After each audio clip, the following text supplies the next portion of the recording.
One Piece n'est pas qu'une histoire de baston. Comme dans toutes les légendes, comme dans toutes les mythologies, la part de la romance, elle est énorme. Et à chaque arc, une histoire d'amour se détache, une ou plusieurs d'ailleurs. Et oui, elle ne concerne pas tous Sanji, et elle n'est pas à sens unique. Mais souvent, la tragédie guette et l'emporte. Alors on en profite d'être à Venise et Nakama et on fonce. Pourquoi donc pour cette vidéo spéciale sur les belles histoires d'amour de One Piece? Hello les amoureux de One Piece, bienvenue sur Rêve-Telle Île. Et aujourd'hui, on est à Venise et on se dit quoi de mieux que d'être à Venise pour faire une vidéo qui parle d'amour. Parce que One Piece, c'est pas que de la violence, vous allez voir, c'est aussi beaucoup d'amour. Et puis vous allez apprécier nos costumes d'époque, ça va être super intéressant.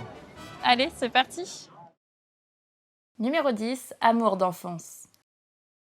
Lorsque l'on est enfant, il peut arriver que l'on ait des amourettes, de véritables sentiments purs et sincères ou qui s'en rapprochent le plus possible. D'ailleurs, qui des killers en savent arrêter. Ces deux violents ne l'étaient pas à l'époque, ils ne se connaissaient même pas, mais ils sont tombés amoureux de la même fille. Victoria, elle a tout fait gicler. Innocemment, ils se sont tous les trois donné rendez-vous pour manger des udon. Mais ce jour-là, la jeune fille a mangé tellement étonnamment qu'elle en a mis absolument partout. Elle a tout fait gicler quoi. Oui bon, c'est assez tendancieux effectivement. Qui des killers s'en sont moqués mais elle n'a pas apprécié et elle les a carrément boxés.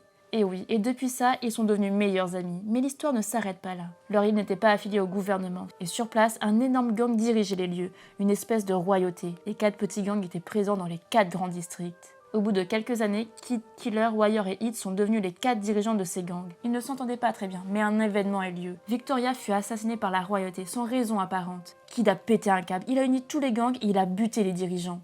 Mais dégoûté par ce monde, Kid a alors pris la mer et il fut suivi par ses alliés. En l'honneur de la femme qu'il a aimée, il a nommé son navire le Victoria Punk. Si vous vous demandez si cette histoire est un spoil, eh bien non, sachez qu'elle a été dévoilée dans un SPS.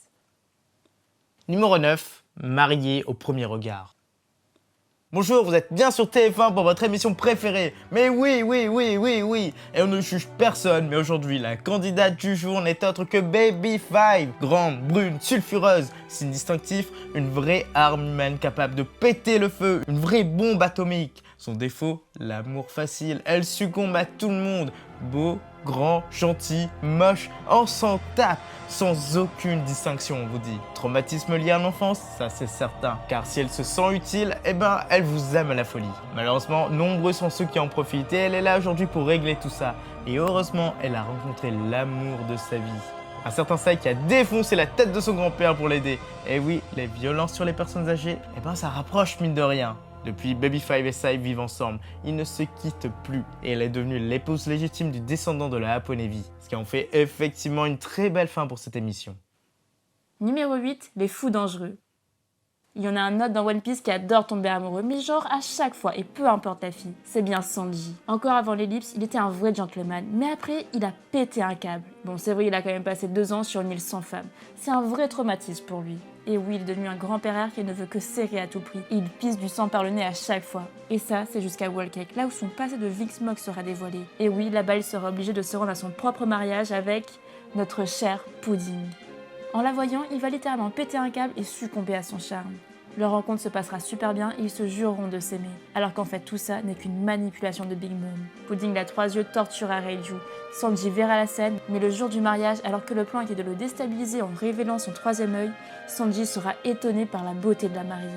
Et depuis, son esprit est divisé en deux. La partie qui haït Sanji et l'autre qui l'aime à la folie. Elle lui laissera même un baiser avant de lui permettre de sauver son capitaine. Et par la suite, elle lui volera ce souvenir. C'est bien une histoire d'amour qui continuera très vite, ça c'est certain.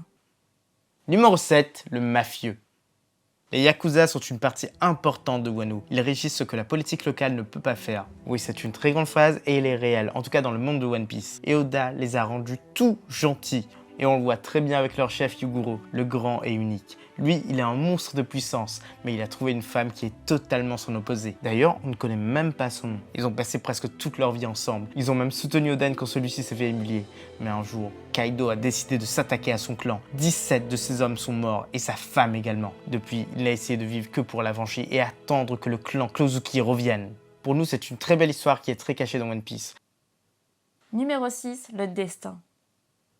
Un couple est-il le fruit du destin? Eh bien ça se peut. En tout cas, nous on en connaît un. C'est le nôtre, évidemment. Bon, bref, trêve de plaisanterie.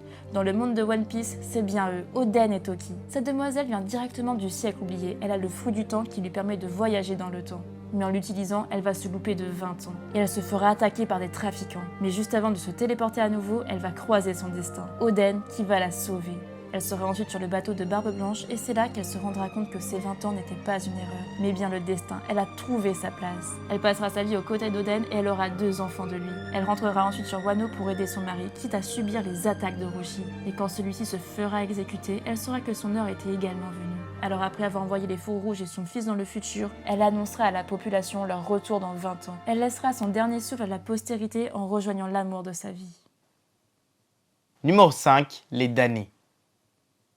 Le roi des pirates était l'homme le plus recherché de son temps. L'homme qui avait fait l'impensable en allant jusqu'au bout du monde. Il avait tellement de notoriété que la marine, les pirates et même les bandits le recherchaient. Tout ça pour avoir son trésor ou sa tête. Et lui, il en avait totalement marre. Il avait déjà réalisé tous ses rêves sauf un seul. Alors il a dissous son équipage et il a traîné autour du monde durant 1 an, une année entière.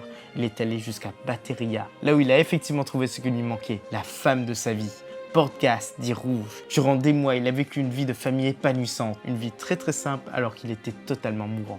Et lorsqu'il a appris l'état de sa femme, il a filé en douce. Et oui, c'est comme ça et c'est triste. Mais non, il savait qu'elle était enceinte, mais il est parti pour sauver l'enfant. Il s'est rendu à la marine, il a demandé à son rival Garp de s'occuper de son fils, et il a accepté. Alors que de son côté, Rouge faisait l'impensable. La marine voulait tuer toutes les femmes de cette île qui pouvaient porter l'enfant de Roger, tous ceux qui avaient accouché à terme. Mais elle a réussi à faire patienter l'enfant durant des mois et encore des mois, 20 en total. Et à la fin, elle est morte en donnant naissance à Ace, à cet enfant de l'amour. Numéro 4, Latent. Kinemon a été un personnage burlesque dès son entrée en scène, un personnage qu'Oda aime rendre drôle, mais juste au début de Wano, il a prévenu, ce personnage va passer de drôle à tragique. Et c'est bien la vérité car on le voit verser des larmes à cause de son passé, à cause de la mort d'Oden, de la situation de son pays. Et lui, il a même une femme, la belle Tsuru qui était son amie d'enfance et qui a failli mourir dans l'attaque du dieu de la montagne. Plus tard, il l'a épousée, il s'aimait tendrement. Mais quand il a été envoyé dans le futur, il n'a pas voulu la revoir car il avait honte de ne pas avoir pu protéger tout le monde. C'est bien un véritable amour. Mais là par contre, c'est un spoil, donc passez à la section suivante si vous n'êtes pas à jour dans les scans. Après la bataille, il va retrouver sa femme, et elle n'est pas morte. Et oui, c'est du Oda tout craché. Ils fêteront la victoire ensemble. Numéro 3, le choix. La reine des Amazones est l'impératrice de leur île, celle qui commande à toutes les habitantes et dont la puissance surpasse de nombreuses personnes dans ce monde. Elle est aussi nommée capitaine de l'équipage Kuja, mais tous sans aucune exception sont guettés par une maladie, la maladie de l'amour. Ces impératrices tombent parfois amoureuses d'une personne, d'un aventurier, et si elles ne comblent pas ce bonheur, s'ils ne le suivent pas dans ses aventures, c'est fini. Elles se laissent mourir. Et non, Boa n'est pas dans ce top, mais c'est bien Shaki qui est la précédente impératrice des lieux. Et elle a tout abandonné pour une personne, pour Rayleigh. Une histoire d'amour qui mérite dans le top 3 et qui pour le coup ne finit pas tragiquement. Et tout ça, ça peut peut-être l'avoir engendré lui. Mais ici, ce n'est pas une vidéo théorie. Numéro 2, l'oubli. Cette histoire est la plus triste d'entre tous, celle qui nous a fait tous verser des larmes, car personne ne souhaiterait ça à son pire ennemi. Nous sommes à Dressrosa, le pays de la passion, et un jeune homme, un ancien criminel, est maintenant adulé par la population. C'est le célèbre Kyros. Il a même été pardonné par le roi pour ses crimes. Il a été nommé chef de l'armée. Et l'une de ses missions est de protéger la jeune Scarlett, la fille de son idole. Et évidemment, il le fera à merveille. Il la sauvera des pirates et il finira par s'en rapprocher jusqu'à tomber amoureux et se marier. Plus tard, il se fera passer pour mort car la population ne comprendrait pas. Ensemble, ils ont eu un enfant. C'était le bonheur parfait jusqu'au jour où le royaume fut pris d'assaut et Doflamingo piégea le roi puis Tyros. L'homme se trancha la jambe pour sauver les lieux, mais il fut transformé en jouet par Suga. Mais ce n'est pas tout, c'est même bien pire, car le souvenir de sa personne fut effacé de toutes les mémoires. Bon, il réussit quand même à s'évader, à sauver le roi, mais en allant chercher sa femme et sa fille, il fut témoin de la pire des scènes. Sa femme fut tuée en pleine rue, d'une balle dans la poitrine. Et ses derniers mots étaient « Mais qui êtes-vous » Numéro 1, la transformation.